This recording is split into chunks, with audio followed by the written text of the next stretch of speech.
The laughter from downstairs sliced through the quiet evening. Laurie's voice, clear as a bell, declared, "I love him, heart and soul," followed by a dismissive, "He'll never know." My world, built on quiet trust, imploded in an instant. I stood frozen, the warmth draining, her casual confidence echoing, certain of my boundless forgiveness. She'd always assumed that much. The low hum of the refrigerator in the kitchen below usually brought a comforting drone to the quiet evening. Now it was a backdrop to sounds that stripped the calm from the house. I had been upstairs reviewing designs for the week when I heard Laurie's laughter drift up from the family room. It was a familiar sound, light and free, but something about the timbre, the way it lifted and then quickly cut off, pulled my attention away from the computer screen. I leaned closer to the vent, a small practical detail installed for air circulation, which now served a different purpose. Then came the words, clear, unmistakable. "I love him, heart and soul." A pause, a rustle of movement, then the casual, almost breezy reply, "Oh, he'll never know." The chill started in my stomach and spread quickly. It was not just the confession itself, but the lack of concern, the smooth confidence in her voice. Laurie, my beautiful, seemingly perfect wife, was not simply unfaithful. She was assured I would remain blind, or worse, that I would simply absorb it, forgive it. She believed her place with me was unshakable. The house, our home, the one we had built together, felt like it was crumbling around me, board by board. Every shared meal, every quiet evening on the porch, every plan we had ever made dissolved. The casual giggles that followed her statement, the cruel dismissal of our vows, cut deeper than any physical blow. It was the absolute certainty in her voice that twisted the knife. She had gambled our love away, not with regret, but with an offhand confidence, as if it were a casual game of poker. She thought I couldn't live without her. That assumption was a weight, heavier than any actual betrayal. I ran my small business, a custom graphic tee shop, out of the old storefront downtown. It wasn't glamorous, but it was mine, built from nothing but an art degree and a bit of grit. I'd started with a single heat press and a second-hand computer, designing shirts for local schools and small events. Over the years, it had grown into a solid, reliable venture, supporting us well enough for Laurie to choose not to work, to stay home, to focus on the house. That had been her choice. For a while, she had spoken of seeking fulfillment outside the home, a quiet disagreement between us. I believed raising our future children, creating a true home, would be enough. I kept that thought to myself. Folks around town always talked about Laurie, tall and graceful with a cascade of blonde hair that caught the light, and sparkling blue eyes that held a genuine warmth. Her smile, they said, could brighten a room. My own father, if he were still alive, would have called her a baby doll. She certainly looked the part, effortlessly elegant, even in jeans and a simple sweater. She was the kind of woman who turned heads without trying. I never thought much about my own appearance. 6 feet 2 inches, I suppose I was fit enough. Certainly not a man who drew a second glance in a crowd. Everyday good-looking, some might have said. Black hair that tended to fall across my forehead, and a pair of gray eyes that people often noted. I like to think they reflected a man who had experienced life, but also reflected kindness. We had met without fireworks. She was a part-time model needing some extra cash for college. I needed a model for some of my art photography, a side project before the graphic tee business took off. It was simple, pragmatic. No grand romance, no sudden, overwhelming passion. We just got along very well. We liked the same quiet things, the same kind of food, the same predictable rhythm of small-town life. After 7 months of living together, sharing groceries and television shows, we decided to get married. A commitment, we said, to love each other forever. Laurie worked for about a year after our wedding, helping with the business, managing the books, bringing in a little extra money from occasional modeling gigs. Then she decided to focus on our dream home. Her dream, mostly. My investment, certainly. She spent her days picking out paint colors, furniture, making our house into something out of a magazine. It had been a point of pride for her. My lawyer, old Mr. Henderson, insisted on a prenuptial agreement before we got married. He was a practical man, told me to separate the business from our personal assets. Lori wasn't thrilled, a brief tension in the air, but she agreed eventually. She had her own savings, a small sum from her modeling work, so it seemed fair enough at the time. My business was never about riches. It was a hobby that became a living, built on quiet ambition, not grand gestures. It was about security, a solid foundation for a family, my family. The betrayal was a slow, sickening burn in my gut. I stood frozen in the hallway, the precise scent of lemon polish from the banister clinging to the air, listening to the destruction of my life unfold from the room below. The muffled sounds from downstairs eventually faded, leaving the house in an uneasy quiet. I moved to the kitchen, the linoleum cool under my feet, and poured myself a glass of water. My mind drifted, away from the immediate sting, back to college, to a time when my biggest worry was the curve in a drawing class. I was an art major, a bit of an outlier at State University, surrounded mostly by business and law students, all with clear paths laid out for them. I spent my days in studios, smelling of turpentine and charcoal, while they debated market strategies and case law. My personal style was simple, practical: Carhartt jackets and Columbia fleeces, LL Bean shirts, clothes meant for utility, for enduring seasons, not for making a statement. My friends, well-meaning though they were, found it amusing. "So Dale," Jed Sterling, my closest friend, would often tease, "what kind of job do you think you'll get that lets you wear those clothes every day?" Jed, always impeccably dressed in clothes that cost more than my monthly rent, came from a different world, one of old money and established expectations. But he was a good friend, always pushing me, usually good-naturedly. One evening over lukewarm beer in his dorm room, Jed was complaining about a particularly crooked local politician. "Someone should make a symbol," he grumbled, "something that says, 'Don't mess with us.'" It was an offhand comment.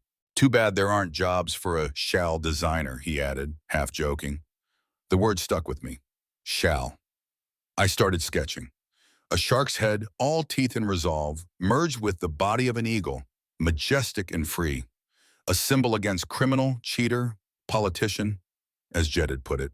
He loved it. His dad, Mr. George Sterling, a sharp, imposing man who ran a successful regional bank, even commented on it. "That's a strong image, Dale," he'd said, his eyes assessing. "Very strong." That small spark led me to experiment with other designs. Humorous, a little edgy. The Dr. Knocker series was born out of a late-night study break, a silly cartoon doctor with a comically oversized hammer. It was a joke at first, a way to blow off steam, but my friends loved it. Future lawyers, doctors, and business leaders, they'd wear these outrageous shirts to parties, asking for new ones, giving me feedback on which ones got the most laughs. One Sunday afternoon, Mr. Sterling invited me to their house for lunch. The topic of my designs came up. He wasn't laughing like the others. He looked at me, serious over his roast beef.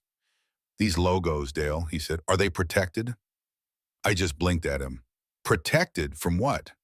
He gave a slight, patient smile. "From being copied, from being stolen." He paused, chewing slowly. "I have a friend, a good patent lawyer. I could connect you. He does a favor for me now and then, would be fairly inexpensive for individuals." I hesitated. The thought of all the paperwork, the legal jargon, felt overwhelming. And the printing. "I don't have the money for large-scale printing, Mr. Sterling, or the skills to run a business like that." He reached into his jacket pocket, pulled out a finely embossed leather card case. "This isn't about skills you don't have, Dale. It's about ideas you do, and money can be found." He handed me a card for a nonprofit microloan program. "They have a good success rate, but you'll need a good business plan." He looked at me, his gaze firm. "Not just pretty pictures, Dale. Numbers, projections, a real plan." Jed and his girlfriend Beth, who was a whiz with spreadsheets, jumped in to help. We spent weeks in the library, fueled by stale coffee and cheap pizza, crafting a business plan. They taught me about market analysis, overhead, profit margins. It was a steep learning curve for an art major, but their enthusiasm was contagious. They helped me prepare for the interview, rehearsing my answers, making sure I sounded confident and capable. The interview was nerve-wracking, a panel of 3 serious-faced bankers, but I held my own. 2 weeks later, I received the letter, a $45,000 loan, payable over 15 years, with a 2-year grace period before payments began. It felt like a mountain of money. I invested in a good quality screen printing setup, started an online store, and rented 2 stalls at local flea markets on weekends. The Doctor, Bam, Knocker series, along with a few other edgy designs, took off. In that first year, I sold over 20,000 shirts, each for a solid profit. I cleared nearly 150,000 after expenses and loan payments. I didn't buy a fancy car or throw a lavish party. Instead, I took Jed and Beth on a modest trip to a cabin upstate, a small gesture to thank them. I remained grounded, tethered to my roots, remembering the journey, the help I'd received, and the simple satisfaction of building something real. After that night in the kitchen, a sickening awareness settled over me. Lori's every glance, every late return from a supposed errand became a fresh wound. Before, I had seen her with the gentle blindness of affection. Now I saw with the sharp clinical precision of a man who suspected he was being fooled. There were subtle changes, a new lightness in her step, a peculiar glow to her skin that I once attributed to the simple joy of our marriage, to the contentment of our home. Now I saw it differently. It was a vibrancy that bloomed when she was about to leave or had just returned. It wasn't for me, it was clearly for another. She would hum to herself, a little tune I didn't recognize, her eyes bright. I started keeping track, small details mostly, phone calls that ended abruptly when I entered the room, unexplained errands that stretched longer than necessary, a distant, almost vacant look in her eyes during dinner, as if her mind were miles away, replaying some secret moment. My internal struggle intensified, a quiet battle in my head. Was I imagining things? Was I turning into the paranoid husband from some bad movie? I would question my own sanity, telling myself it was all in my head, a product of stress. But then another detail would emerge, another snippet of conversation, another late night, and the evidence would mount, undeniable. I tried to talk to her, subtly, about us. Lori, I'd start, picking at my dinner. It feels like we haven't really connected lately. Or, is everything all right? You seem a little preoccupied. She would wave a dismissive hand, a quick, almost practiced gesture. Oh, Dale, it's nothing. Just work stress, I guess. You've been so busy, it's probably getting to you. Her eyes would meet mine briefly, a little too innocent, before drifting back to her plate or to her phone. The thought of confronting her directly, of laying out all my suspicions, filled me with dread. A deep-seated fear of losing everything paralyzed me. Our home, our shared life, the future I had envisioned with children playing in the yard, it all hung in the balance. I couldn't bring myself to be the one to shatter it, even if she already had. I've found myself driving aimlessly sometimes after work before going home, just cruising the familiar Midwestern roads, past cornfields and quiet subdivisions. My mind would drift to the shale logo I had designed years ago, a predator taking down a cheater. The irony of it, sitting in my gut, was a bitter, biting taste. I had designed a symbol of righteous justice, and now I was the one being preyed upon, being cheated. I started working longer hours, burying myself in the fluorescent glow of the shop, the rhythmic whir of the presses. There was a grim solace in the productivity, a clean, ordered distraction from the rot I felt festering in my home. The smell of ink and fabric, the satisfaction of a perfect print, it was a solid, tangible thing. Unlike my marriage, I considered talking to Jed, or Beth. They were my closest friends, the ones who had helped me build my business. But a deep shame kept me silent. How could I tell them? How could I admit that my beautiful, graceful wife, the woman they all admired, was doing this? I felt like a failure, a cuckold.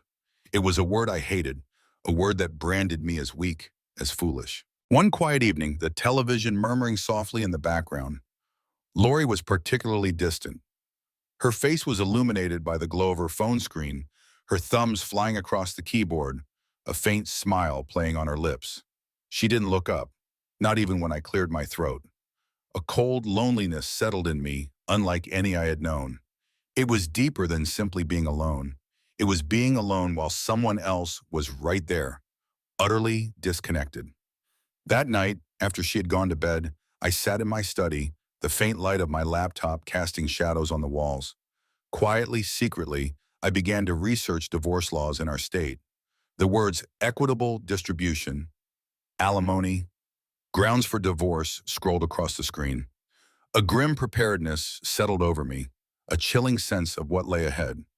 The memories of our wedding day, her vows spoken with such clarity, my hopes for a family, for a lifetime together, now felt like a cruel joke. They twisted in my gut, a sick parody of what I thought we had. I started to see Lori not as my beloved wife, but as a stranger, a skilled actress playing a part in our shared play. Her movements, her expressions, her words, they all seemed rehearsed, a performance. I found myself dissecting them, looking for the cracks in her facade. Then I remembered the prenup, the way she had meticulously kept her modeling money separate, investing it in her own accounts. At the time, it had seemed pragmatic, a sensible agreement. Now it felt ominous, a clear sign of a woman who knew how to protect her own interests. Even then, a quiet resolution began to form within me.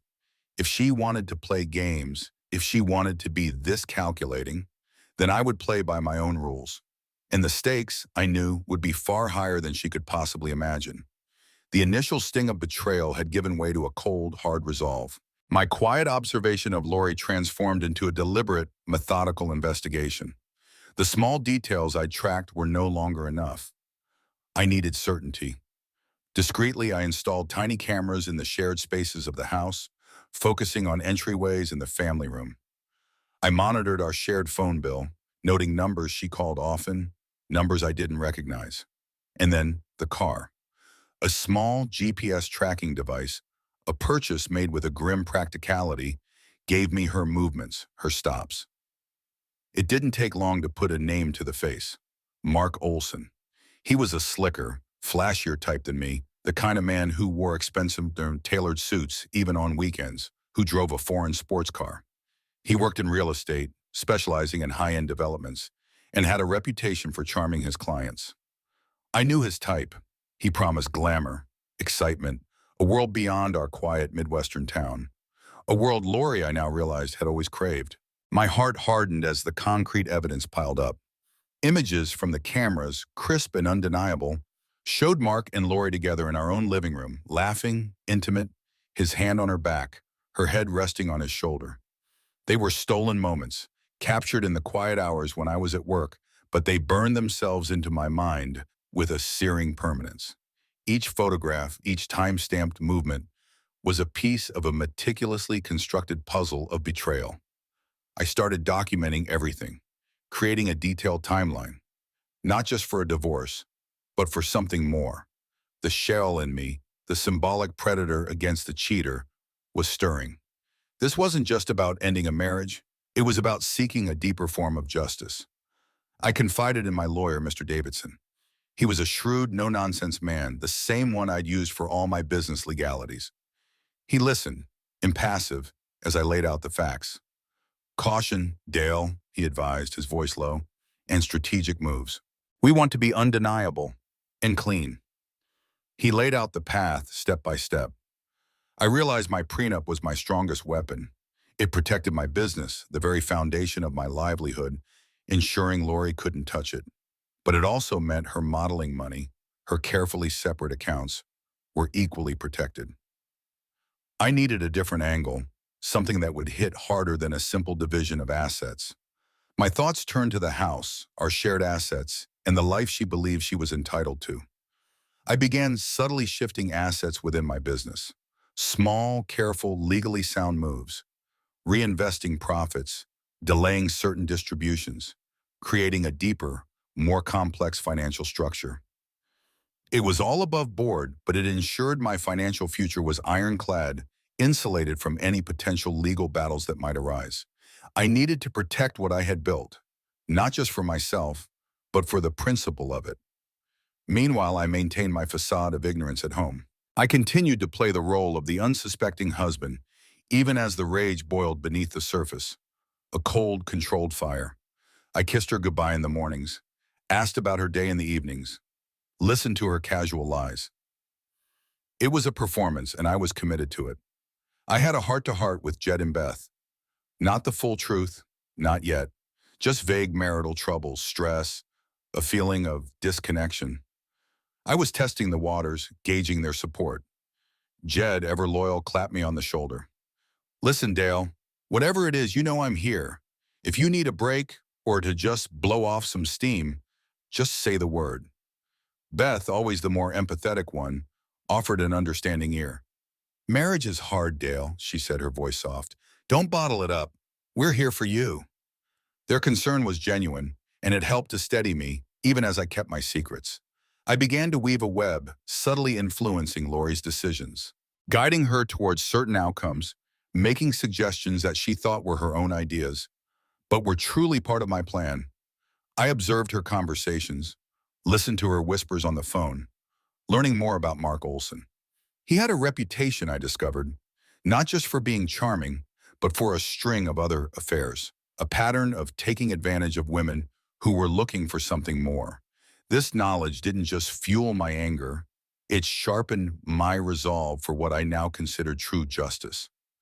I began to orchestrate a situation, a specific turn of events where Lori would be forced to make a choice. She would think she was in control, that she was making her own moves, but in reality, she would be stepping directly into my plan. The details were intricate, requiring careful timing and precise manipulation of circumstance.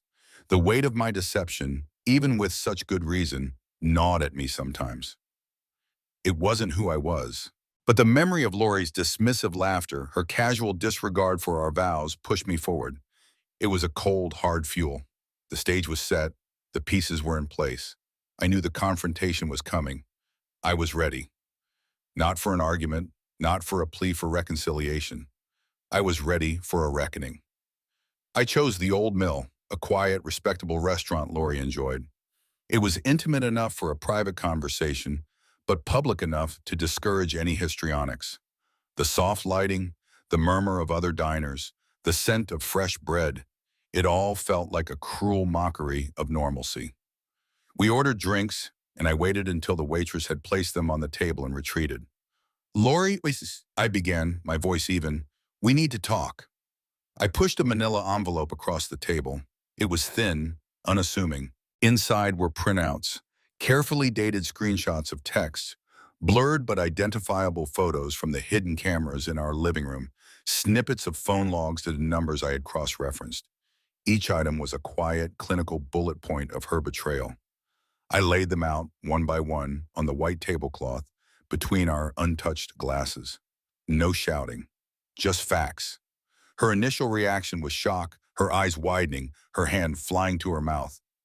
Then came the denial, a desperate, practiced look of innocence. Dale, what is this? What are you talking about? Are you crazy? She tried to snatch the papers, but I held them firm. Then she tried to manipulate, to gaslight. You're imagining things. You're stressed. You're being ridiculous. Don't bother, Lori. I cut through her lies, my voice flat, devoid of emotion. It won't work. I met her gaze, held it. I heard you that night downstairs. I love him heart and soul, you said. And he'll never know, but I know everything. The color drained from her face, leaving it ashen under the restaurant lights. I watched her, no trace of the woman I loved, only a calculating stranger. I continued, I know about Mark Olson, and I know about his history, his pattern with women like you, Lori. He's not the grand romance you think he is. He's just another opportunist. Her carefully constructed arrogance, the mask she'd worn for months, finally cracked. A flicker of genuine panic replaced the feigned outrage. She saw the depth of my preparation, the meticulous detail, and understood the extent of my knowledge. She realized she was truly cornered. I've already filed for divorce, I stated, the words tasting like ash in my mouth, citing infidelity. My lawyer, Mr. Davidson, is prepared with all the evidence. Everything you see here, and more, is already with him. I leaned forward slightly, my voice dropping, almost a whisper. The prenup, Lori. Remember that? My business is protected. Every cent I've earned, every asset is separate. You won't touch it. Her eyes darted, assessing. And the house, I continued, It will be sold. The assets divided strictly according to the prenup. No room for sentiment, no negotiation. It's all in black and white. That's when she finally lost her composure. The quiet restaurant suddenly felt too small. A low, guttural cry escaped her, quickly escalating into a choked sob, then a full-blown scream. "You cold bastard! How could you? You're unfeeling, Dale. This is your fault." Tears streamed down her face, mascara running in dark rivulets. She pounded the table, rattling the silverware. The other diners turned, their conversations hushed. I stood firm, my face a mask of weary resolve. "You made your bed, Lori," I said, my voice barely audible above her sobs. "Now you get to lay in it." I didn't seek revenge out of spite. This wasn't about bitterness, not entirely. It was about fairness. It was about justice for her blatant disrespect, her betrayal of everything we had built. My voice, quiet and steady, cut through her hysteria. "This isn't about hurting you, Lori. This is about acknowledging what you chose and facing the consequences." I picked up my untouched glass of water, took a long swallow. Then I laid down a $20 bill, enough for my drink and half of hers. Without another word, I turned and walked out, leaving her sitting alone in the restaurant, the weight of our shattered marriage hanging in the air between us, a silent, heavy shroud. The drive home was quiet. The confrontation had left me hollow, not triumphant. There was no joy in this victory, only a bitter taste. The road ahead stretched long and uncertain. When I finally pulled into the driveway, the house dark and empty, I pulled out my phone. The first call was to Jed. "Hey, it's me," I said, my voice rougher than I intended. "It's done," I told her everything. Then I called Beth. Finally, the full, painful truth of my crumbling world could be shared. Seeking their understanding, their steady support, as everything I knew began to fall apart. Stick around to the end to see how life's costly choices unfold. News of the divorce spread through our small Midwestern community like wildfire. In a town where everyone knew everyone, and gossip was a primary form of entertainment, Lori's affair and the ensuing fallout became the main topic of conversation. Neighbors whispered over fences, friends met for coffee with hushed tones, and everyone seemed to take sides. Lori, initially defiant, soon found herself isolated. Her carefully constructed facade of the perfect wife, the charming presence at town events, unraveled under the weight of the evidence I had provided. People talked, and in our town, a bad reputation stuck. Her calls went unanswered, invitations stopped coming. I navigated the social fallout with quiet dignity. I didn't engage in gossip, didn't offer details beyond the bare facts to those who asked directly. I let the truth, the precise documentation I had, speak for itself. It was enough. Mark Olson, the man who had played a part in dismantling my life, quickly disappeared from the scene. His reputation, already rumored to be less than stellar, was further tarnished by his involvement in a public divorce. He simply vanished, leaving Lori to face the music alone, a coward to the end. The legal proceedings were swift and, for Lori, brutal. Mr. Davidson, with my meticulous documentation, ensured the prenup was upheld to the letter. There were no loopholes, no appeals to sentiment. Lori's attempts to argue, to plead, were met with cold legal facts. She received what the agreement stipulated and nothing more. Her modeling career, her primary independent income stream, took a significant hit. Clients, wary of scandal and the potential for negative publicity, distanced themselves. Jobs became scarce, then non-existent. The phone stopped ringing. The well of opportunity dried up. Then came the house. Our dream home, the one Lori had so lovingly curated, was put on the market. The for sale sign planted firmly in the front yard became a stark, visible symbol of our dissolved marriage. A daily reminder to everyone who drove by that another life had fallen apart. I experienced a strange mix of relief and profound sadness. I had gotten justice in the legal sense, and certainly in the moral one. But the cost to my own peace was undeniable. The hollow feeling in my chest persisted, a constant ache. Was this what winning felt like? Jed and Beth, true to their word, rallied around me. Jed would stop by the shop offering to help with inventory, or just to share a beer after closing. Beth would bring over a casserole or just sit and listen, offering an unwavering friendship that felt like an anchor in turbulent waters. They never pushed for details, just offered support. Lori, stripped of her assumed security and social standing, struggled. Her arrogance, once so pronounced, had evaporated, replaced by a raw desperation. I heard from mutual acquaintances that she was struggling financially, that she was trying to pick up odd jobs, anything she could find. She tried to reconnect with me once, a tearful phone call late one night. She appealed to my past kindness, the man she once knew. "Please, Dale," she begged, "can't we just talk? You know I always loved you, deep down." But I remained distant. The wound was too deep, the trust irrevocably broken. I just listened quietly, then wished her well and hung up. There was nothing left to say. I often thought back to Mr. Sterling's advice about protecting my business.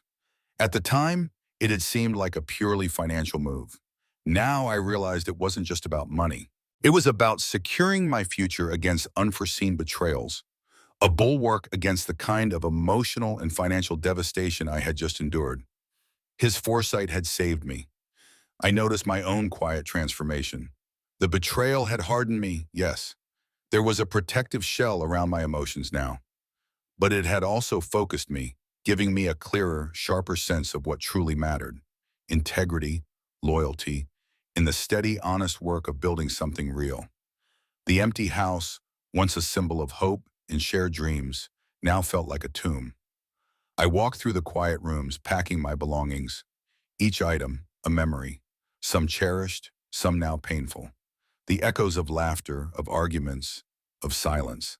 As the house finally sold, the last signature affixed to the paperwork, I knew the physical separation was complete, but the emotional scars, I understood, would linger. They were a part of my story now, etched into my very being.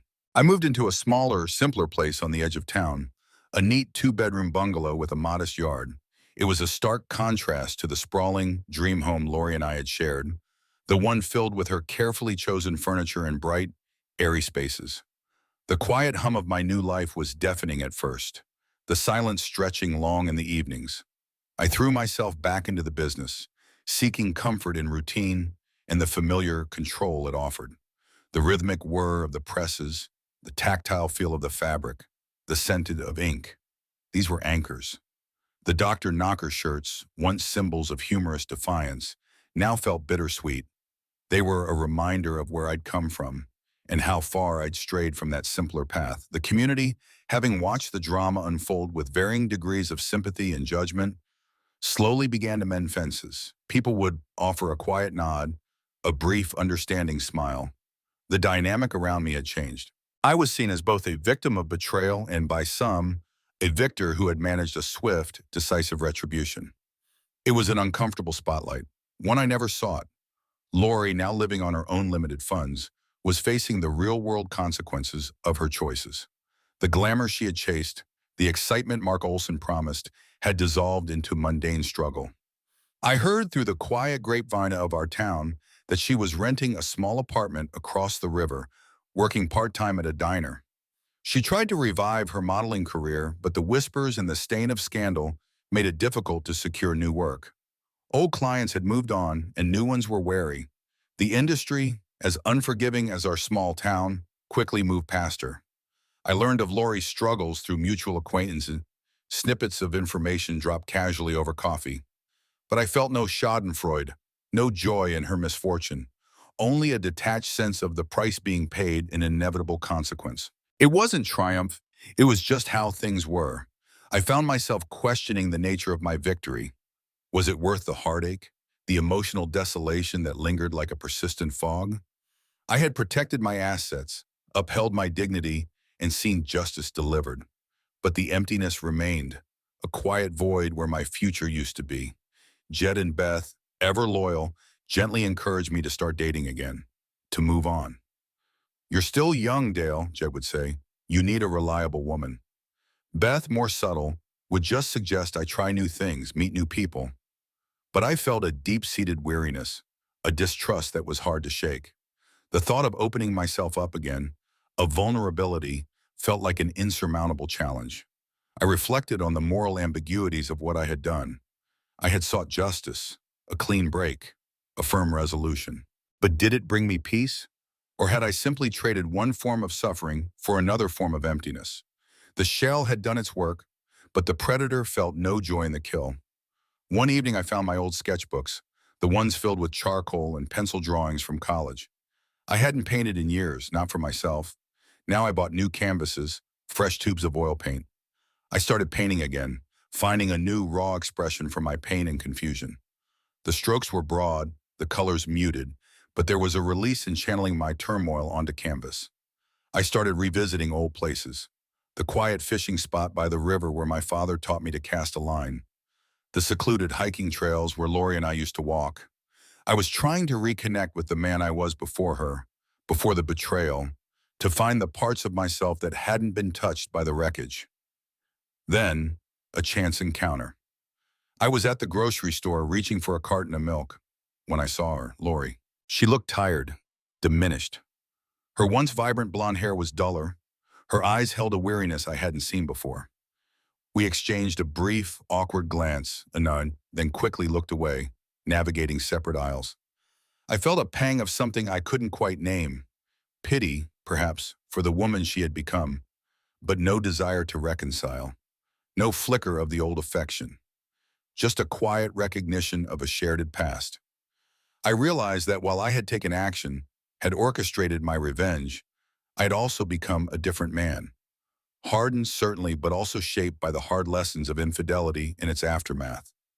The boy who designed Shale had grown up, forced into a cruel realism. One day I saw a flyer for a local community art program, seeking volunteers to help teach kids. I signed up. Unexpected solace came from helping others discover their creative outlet, from seeing the spark of joy in a child's eyes as they completed a drawing. It was a small, quiet step. The quiet process of healing began, slow and arduous, like pulling stubborn roots from hard ground. It wasn't a sudden surge, but a gradual, almost imperceptible shift. A faint sense of possibility, a new tentative hum of life, slowly starting to replace the deafening silence. Months turned into a year, then more. The seasons cycled through, each one bringing its own rhythm to the small town. My business continued to thrive, a steady, reliable anchor in the turbulent waters of my personal life. The little shop on Main Street became more than just a place of work. It was a sanctuary, a testament to what I could build and maintain. I started expanding the product line, moving beyond the novelty shirts that had launched me. I began incorporating more artistic, meaningful designs, inspired by my own journey. Themes of resilience, growth from adversity, and the quiet beauty of the everyday found their way onto the fabric. These were the shirts I designed for myself, the ones that spoke to the man I was becoming. I found a quiet strength in my independence. Weekends were no longer dictated by someone else's preferences. I rediscovered hobbies I'd put aside during my marriage. Long hikes in the state park, evenings spent tinkering with old radio equipment, the simple satisfaction of working in my garden. These were small things, but they were mine. My friendships with Jed and Beth remained strong, a testament to genuine connection in a world that often felt fractured. They had seen me at my worst, and their loyalty was unwavering. We shared meals, watched games, and talked about everything and nothing. They were a constant, reassuring presence. One afternoon, Jed visited the shop. He looked around at the buzzing machines, the racks of new designs. "You know, Dale," he said, leaning against a workbench, "you're outgrowing this space. You should think about a larger, more modern workshop. There's potential here, real growth." I considered it carefully. It was a big step, a new investment, but the thought didn't fill me with dread. It filled me with a quiet, confident resolve. A few months later, Beth introduced me to a new acquaintance at a community picnic. Clara. She was a librarian from a neighboring town, a kind, pragmatic woman with an easy smile and a love for simple, honest living. We talked about books, about local history, about the quiet satisfaction of a well-tended garden. I was cautious, guarded after everything I'd been through, but I found myself slowly opening up, drawn to her genuine nature and the quiet understanding in her eyes. There was no pretense with Clara, just a steady, grounded presence. My art continued to evolve, becoming bolder, more confident. I started telling stories with my paintings, narratives of resilience, of lessons learned, of the quiet beauty found in everyday moments. The canvas is filled with landscapes, portraits, abstract expressions of the journey I was on. Lori's name would occasionally surface in conversations with mutual friends. She's working at the bookstore now, someone might say. She seems different. The sting was gone. She was a memory, a lesson learned, a part of my past, not an open wound. I started helping Mr. Sterling with the nonprofit microloan program that had given me my start. I joined their advisory board, sharing my wisdom with new entrepreneurs, helping them craft their business plans, guiding them through the initial hurdles.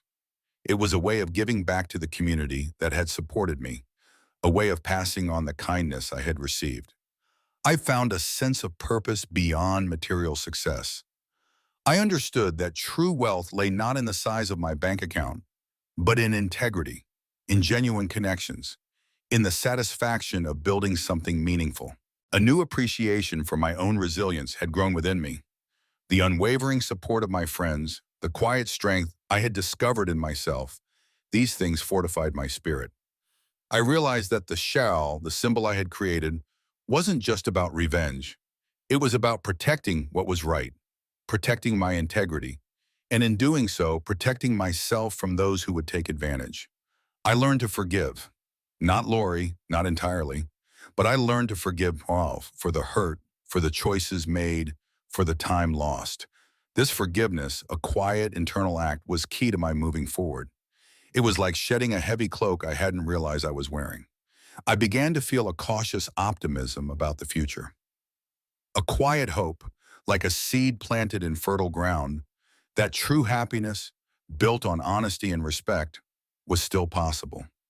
The path was still uncertain, but I was no longer walking it alone, and I was no longer afraid.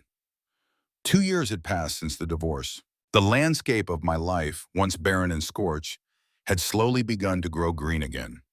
My workshop, once a small storefront, had expanded into a larger, more modern space on the industrial edge of town, a testament to continued growth and stability. New presses hummed with quiet efficiency, and the design studio now boasted multiple screens, showcasing a range of products from my unique graphic tees to custom corporate branding. My business was no longer just a hobby that made a living.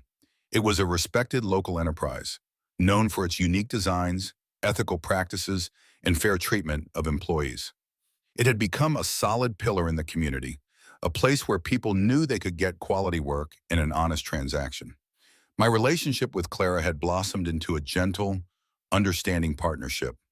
There was no grand passion, no fireworks that exploded and faded. Instead, there was a deep, quiet affection, a mutual respect that settled comfortably between us. We shared simple pleasures, quiet evenings on her porch, working in our gardens side by side, supporting each other's endeavors with an easy, refreshing honesty. Our connection was built on a foundation of shared values and a calm, unwavering trust.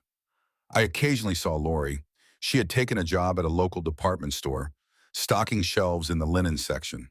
She looked older, worn, the vibrant spark that once defined her now dimmed. The easy grace was gone, replaced by a weary stoop.